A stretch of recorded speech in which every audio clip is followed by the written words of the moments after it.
In this section, we're taking derivatives of composite functions, or functions inside of functions. And this is a good example down here. You'll notice in parentheses, we have a function 3x plus 5. We can call that function u, or we can call it g of x. But you'll notice that this g of x function is inside of another function. It is being raised to the 9th power. We call this other function y, or f of u. That function takes whatever u is and raises it to the 9th power. And you'll notice that if we take this u and plug it into this function right here, we get y equals f of u, or we could call this f of g of x, and that function is u to the 9th, so plugging u equals 3x plus 5 into that gives you our original function. So yeah, I know this is a lot of notation, and sometimes it almost seems purposely confusing, but notation becomes more and more important throughout this class, and as you continue taking more math classes, so it's good to expose yourself to it. So anyway, as far as taking the derivative of this function, that would be the derivative of the function y with respect to x. We know that if we've set up our problem with this u in this way, that we can find this derivative by finding dy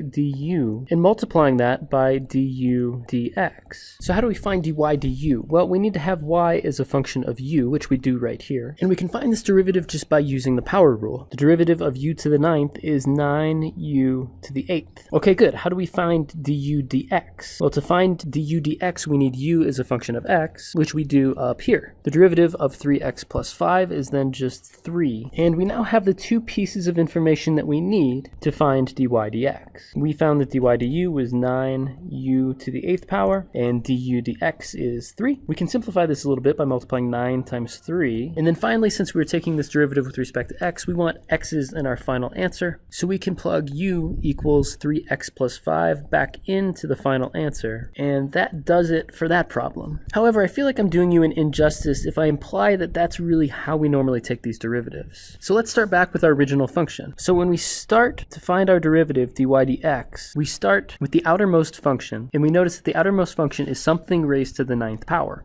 Well, we have this power rule that says you can bring that 9 down in front of the function and then decrease that power by 1. Okay, that's the power rule. Then the chain rule says that we have to take the derivative of the function that was inside. Notation-wise, that would look like the derivative of 3x plus 5.